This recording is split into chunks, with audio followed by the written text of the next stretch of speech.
talking about new areas, we have with us Mr. Sumit Ganguli. He is CEO of a company called GAVS Technologies, which deals in artificial intelligence, predictive technologies, robotics, all the future areas.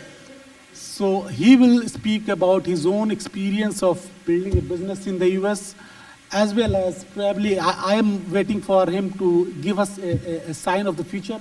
How will future look for us if you have artificial intelligence and robots dictating everything? Deputy Counsel General, can you hear me, all of you? Yeah. Professor, it's been an honor. And I love the overarching view that you kind of painted about the US-India relationship. Between the sublime and the mundane, I decided to focus on the mundane.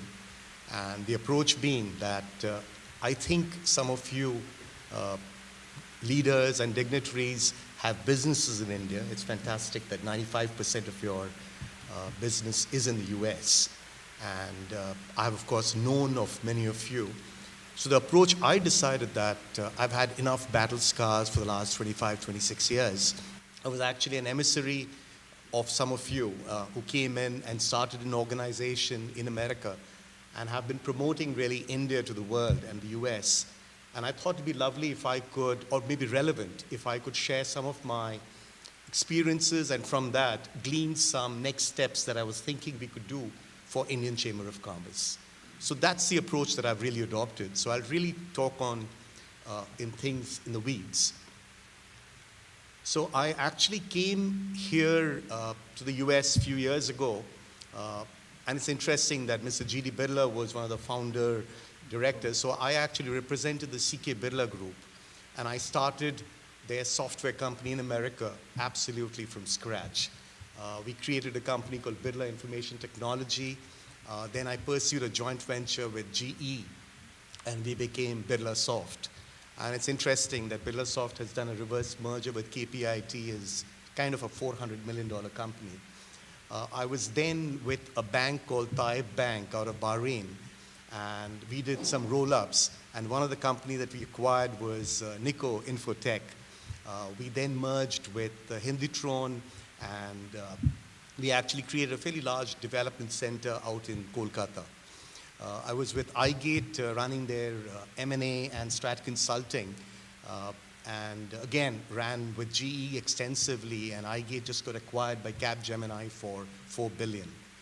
And I'm now a part of a private equity firm called Basil Partners, and we actively manage 7 very distinct technology companies. But the important thing is that I run a portfolio company called GAVS Technologies. And in that, we're largely focusing on, as Deputy Counsel General talked about, we're doing some very interesting work in the AI space, where we're promoting a very disruptive model of zero incident framework that can we build an overall environment of computer infrastructure with trending towards zero downtime. But that comes later. But in the process, some of the things that I learned is, I think this is the era of David. When I say David, I think Malcolm Gladwell talks a lot about it in terms of the David versus Goliath. And the myth was that we were surprised at the fact that you suddenly have David, who was young and juvenile, managed to really outwit a large giant in Goliath. But Malcolm Gladwell goes on to talk that if you really take a 7-foot giant, you get him to wear a 200-pound armory. He's got a headgear which is really inhibiting his vision. He has an antiquated spear.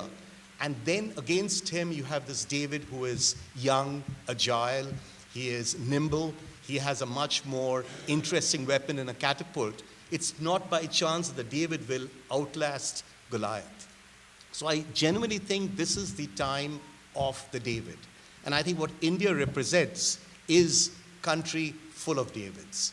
And I think the very fact that we have almost a $200 billion industry out of IT is a testimony to that. And then again, let's not even talk about the bigger players. If you talk about more recent players, we have a company, Zensar and Hexaware, who are again shy of $1 billion. So I think a lot of what you're trying to do can be gleaned from what some of the IT companies have been doing. But having said that, of course, I did some research, and I was thinking about Caventer. There's this beautiful company called Chobani. Everyone has been really partaking of the Chobani flavor.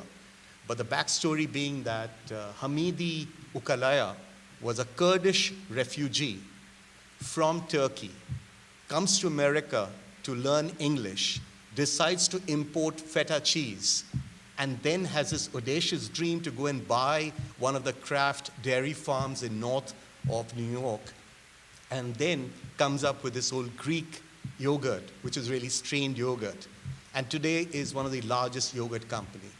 So when I was, of course, reading about Caventer and your Metro Milk and very many other things, and I being from Kolkata and the Payodhi and other stuff, is because every which way we go in a grocery store, you have Icelandic, Nordic, every which Fahe is kind of gone passé right now.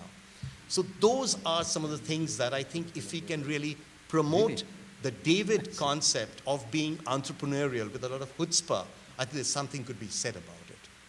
Rupa. We've all worn Rupa. And from Kolkata again during Pujo, giving underwear and banyan but from your parents were an important aspect for our puja. So I could really relate to it. But then I looked at Lululemon, or I looked at Under Armour.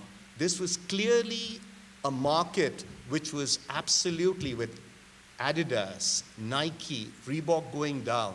And then this guy comes who's really absolutely a new age person, decides to really tap into this yoga market and creates a brand associated with yoga. He makes these corny statements like, don't make money, make friends. And Lululemon, in spite of 3 different issues where their pants were sheer and what have you, their leadership changed, but they went ahead and the brand of uniqueness went ahead. For that matter, we also talked about Rent to Runway. 2 young ladies from Harvard, they're actually from New York. They tapped into this young psyche of young women want to wear designer couture. And they go ahead and rent out designer clothes at 10% of retail. And today they run one of the largest laundry places in New York and other parts of the world. So those are kind of things we're talking about. So I did hear Professor talk to you about Rupa in terms of what we could do. But what's interesting, we do a lot of work with a company called Gerber Technology, which is into creating computerized cutting of clothes. The new thing is that manufacturing of clothes are coming back to America because the textile has changed. You need more breathable and different kind of textile, very different from what we are used to. And if Rupa has to come in, again, we need to look into that aspect. So therefore, some of this coupled with technology is now B2I.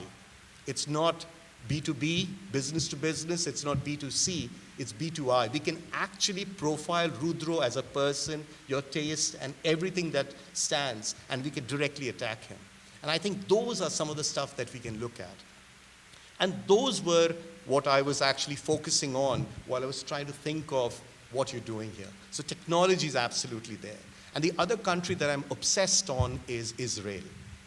I mean, I call it taking a leaf out of Tel Aviv, because right from pill cams to drip irrigation, cherry tomato, to checkpoints, security, every which way they've managed to disrupt and come up with something. I totally get in terms of GDP and others, but what would be great to have a Caventer showroom out in New York and Soho, not unlike what Hamidi has done with the La Colombe roaster. And those are some of the things that we could bring to bear. So the lessons learned, I did talk about it, the chutzpah, the entrepreneurial thing. And I genuinely believe sometimes the very fact that we send people in from India who has this aspiration, who has this desire, and who is keen to make a change are the profile of people that you can bring to bear to make something different here. So finally, the recommendations that I was thinking about, of course, is number one, for ICIC, Indian Chamber of Commerce, it would be lovely, and I actually had some presentations here. So one, you may already have it, but could we actually have a functional Apex group of ICC in America? Number one. I was talking to Puneet Shivam, who is a very successful investment banker with Avendus, and they're actually investing and raising funds for Indian companies to come to America. So could we start looking at that? And I do appreciate US-India fund and all the other stuff, but I think it's important to see, can you create a group of people who could provide you with a tribal knowledge, recruitment of a profile of leadership, how to get lines of credit, how do we go and do some amount of mentorship for the people, how could we provide you some oversight with what you're doing, Mr. Call, out here. And instead of always looking at the larger level, could we start looking at more transactional support? And that was the other thing. And finally, both at Harvard Business School, at Columbia, at NYU, can we create a think tank? Of course, on statutory, government connects, absolutely. But can we go ahead and build sales, marketing, advertising, commercialization, content management, and promote that on behalf of ICIC? Because I'll end it with this, that, and some of you know this, and Rudra, you started this discussion about US and India. Some of you may or may not know this, but in 1850s, Henry David Thoreau and Ralph Waldo Emerson actually got the Upanishads and the Gita and the mythologies from India. And Ahimsa actually helped him write the book Walden. This whole aspect of civil disobedience actually came in from the Upanishads. A man in South Africa gets thrown out on the train. He picks up the whole concept of satyagraha from Henry David Thoreau and others. And the fact we are here today because of the civil movement and the aspect that we have of the civil has largely had Martin Luther King picked up a lot of his ethos from Gandhi. So I think as custodians of the free world, democracy, it's incumbent upon us not just for business, but to do everything we can to show the world what Keventer or Nico or Rupa are all about. And of course, OBT. So thank you so very much. Thank you, Mr. Ganguly.